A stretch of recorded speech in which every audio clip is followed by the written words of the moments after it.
Good morning, guys. I'm going to give you a follow-up on the shed roof here.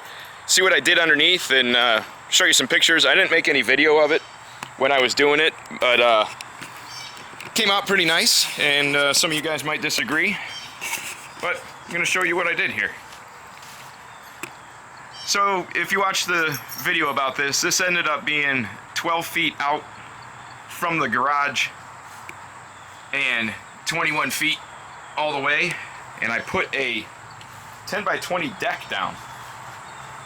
Now, if you guys have been watching the channel for the last 5 years or so, you saw the other deck that I kind of buried in the ground that everybody told me was wrong and would never last. It would sink, it would rot away, it would catch fire, you know, all those good things. Well, that's still there 5 years later. You can go check out that video. So I did it again. All I did was trench in 4x4s every 2 feet, and then I laid 10-foot deck boards on them. Each end has 2x4 to cap it, and the 4x4s are attached to the 6x6s. So the 6x6s are nice and solid now. If you watched the video of the build, you saw that I was really fighting getting these things kind of solid, but they are in place now. They are bolted to the deck. The deck finished 7'2" to the beam, so plenty of headroom. I can barely touch it, but I'm 4'11". It's been a couple months now. This went down just about Memorial Day, and it's we're into August now, and it's held up really well. I also, the other day, got metal up on all the overhangs, so now I don't have to worry about those weathering. That's kind of nice. I've been I don't know, 5.5 and then 1.5 inches with like a 1/2 inch hem on it, so there's no like sharp metal there or anything. So that's pretty much finished for now. I doubt I'll do anything else under here. I may strip the siding down, go up with like a LP Smart Side with like maybe some type of wainscot and a brick ledge or something to have a little shelf, you know, set drinks on or whatever.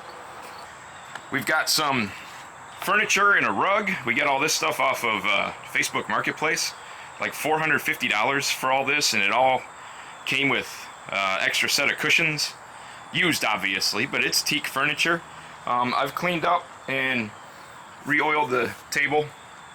Turned out pretty well. I got to do that table still, and then maybe some of the other furniture.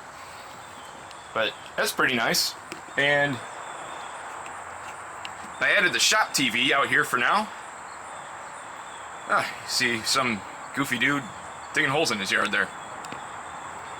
And that is wired up along with speakers and the Edison lights into a 2-gang box up there. Well, it's a single gang, actually. I have a GFI in there, and that is actually just wired up as an extension cord. It's drilled through and plugged in inside. That is 3 remotes to power the outlets. Comes with that little thing. It is rated for outdoors. I haven't had any issue with that yet. But those speakers are really nice. They're Bluetooth, and they're their own like amplifier, I guess. So they don't run off anything besides Bluetooth. They're plenty loud when you're playing music. The neighbors probably hate me, but the neighbors probably hate me for a myriad of other reasons anyway. So, you know, what's one more? Here's the table I built the other day in a live stream. You can check out that video. It's just a ripoff of Who's the Boss. He was making some little stools and stuff, and I just made a bigger one. I didn't do anything with the legs, but I did kind of distress the top and then seal it.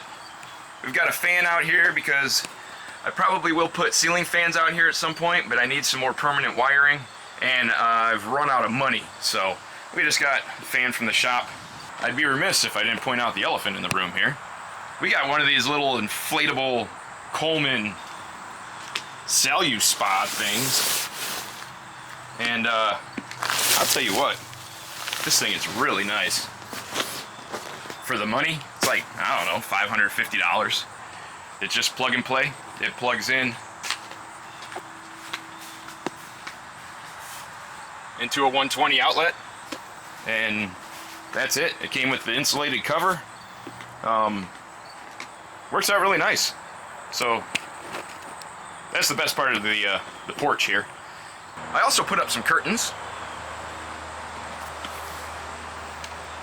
Just hung them on some cables. They're outdoor shade curtains. So when we're hanging out in the hot tub, we can have ourselves a little privacy, you know? It's pretty nice to be able to sit out here, watch some moron on YouTube. So I'm fully prepared to get all the hate from the people about just putting 4x4s trenched into the ground with deck boards on top of it, but it's lasted long enough, and concrete would have probably cost me twice as much as this whole thing did. I am $1,900 into this whole build. That is the whole framing for up top that you would have seen in the last video, and the decking. Now, I did get that from my supplier. He probably cut me a little bit of a deal on that, but you know, maybe add 10-15%, and then depending on your area, you know, a couple $1,000, $2,500 for this. It's really not that bad. I would assume it added that much value to my house, I hope. Not that I'm planning on moving anytime soon. So that's all I really wanted to do, was give you guys a quick follow-up, show you the deck, trigger the haters that hated me for the last deck I did like this. I'll put links to all these things in case you want to pick them up for yourself. I guess I'd kind of recommend everything. The tub so far has worked out great. We've had that for over a month. The speakers are fantastic, and the curtains are pretty good too, honestly, and everything was relatively cheap. You know how Amazon works. But if you guys want to grab that, help out the channel with a little commission to me. It doesn't cost you guys anything. Drop any questions or your, you know, hate mail about the ground level deck. Drop all those down there, and I will try to answer them to the best of my ability. I think right now it might be about time to go for a soak.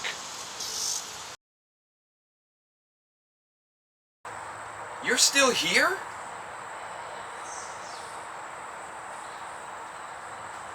It's over. Go home.